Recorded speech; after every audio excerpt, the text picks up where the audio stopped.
Bismillahirrahmanirrahim. Assalamualaikum warahmatullahi wabarakatuh. Jumpa lagi dengan saya di Abil Maiwa Channel. Jadi teman-teman, channel ini merupakan channel pendidikan tempat kita berbagi tentang aplikasi pendidikan, Microsoft Office, serta tips dan triks komputer.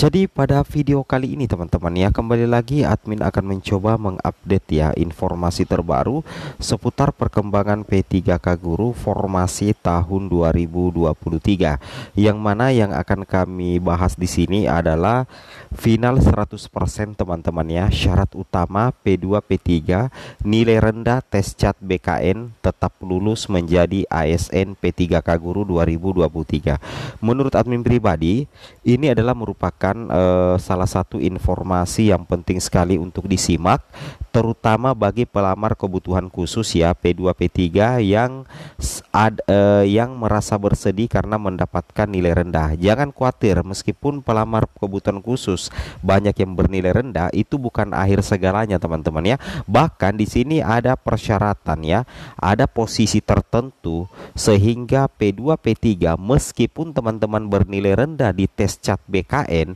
itu teman-teman berpotensi lulus ya menjadi ASN P3K Guru formasi tahun 2023. Seperti itu kira-kira teman-teman ya.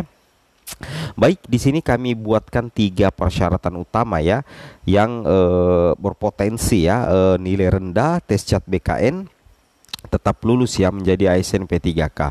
Sebelum kita lanjut teman-teman ya, bagi rekan-rekan guru yang baru pertama kali mampir di channel ini, jangan lupa tekan tombol subscribe dan aktifkan lonceng notifikasinya agar setiap hari Bapak Ibu bisa mendapatkan update informasi terbaru seputar perkembangan P3K Guru.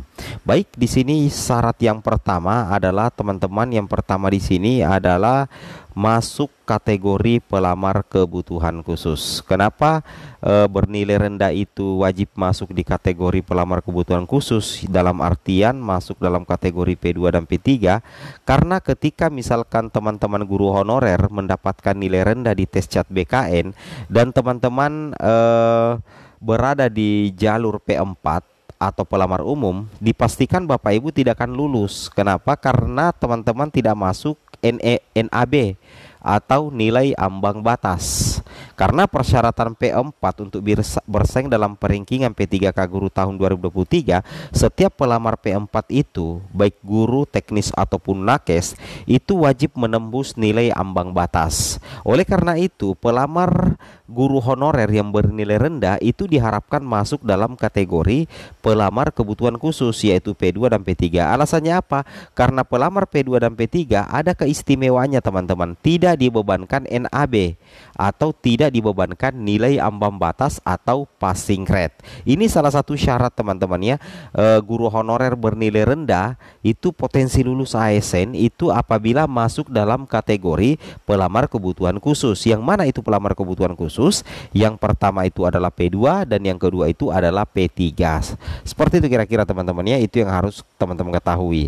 Kemudian yang kedua di sini adalah jumlah formasi linier lebih banyak daripada jumlah pelamar P2 dan P3. Nah, kita tuliskan seperti ini dulu, P1, P2, P3. Nah, di sini ya P3 misalkan ya, ini P3. P3. Jumlah formasi anggaplah 80 ya. Oke. P1 sudah tidak ada. Ini jumlah sisa formasi ya. P1 sudah tidak ada, P2 sudah tidak ada lagi ya. Sedangkan P3 itu ada 50 misalkan. Kemudian P4 ada 100 ya pelamar. Nah, kalau kita perhatikan di sini, karena di sini jumlah sisa formasi adalah 80, sedangkan P1 sudah tidak ada, P2 juga sudah tidak ada, sedangkan P3 ada 50 orang, kemudian P4 ada 100 orang, maka potensi kelulusan 100% P3 ini berpotensi diangkat semua menjadi ASN. Sepanjang jumlah formasi yang 80 ini itu linier dengan ijazah 50 guru P3 atau sertifikat pendidik 50 guru P3. Karena jumlah formasi jauh lebih banyak daripada jumlah pelamar P3, sehingga akan langsung diurut 1 sampai 50 untuk guru honorer P3 untuk mengisi 50 dari 80 formasi. Artinya apa teman-teman?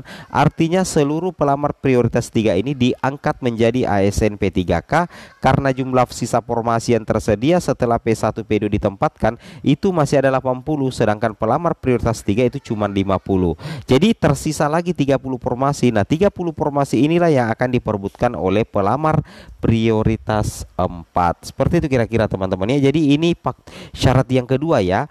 Jumlah formasi linier itu lebih banyak daripada jumlah pelamar P2 dan P3. Nah, itu yang harus teman-teman paham ya. Ini yang paling menentukan sekali.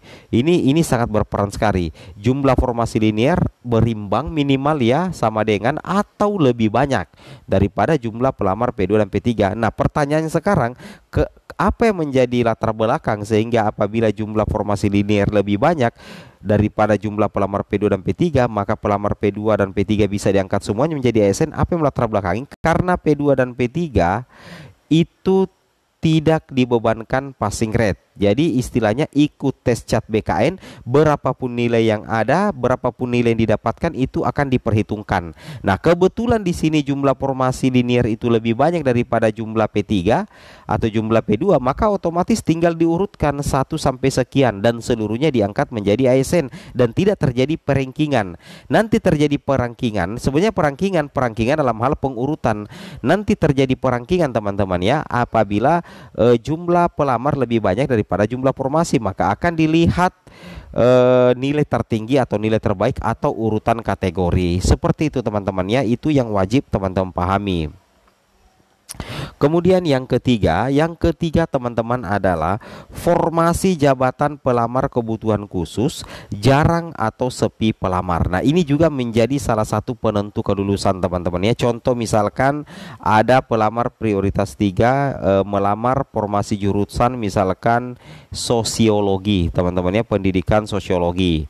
Nah, ternyata pelamarnya itu cuman 5 misalkan, dan ke-5 pelamar itu adalah P4 semua, pelamar umum. Jadi ada 1 P3.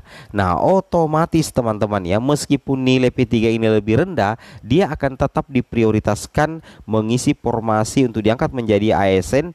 Setelah itu barulah P4, meskipun sebenarnya P4 itu mendapatkan nilai tinggi. Karena bisa seperti ini karena formasi jabatan pelamar kebutuhan khusus itu jarang atau sepi pelamar. Artinya misalkan jurusan sosiologi ini sudah terangkat semua melalui jalur P1, sehingga untuk jalur P3 itu tinggal sedikit, apalagi jalur P4 teman-teman ya. Logikanya seperti itu.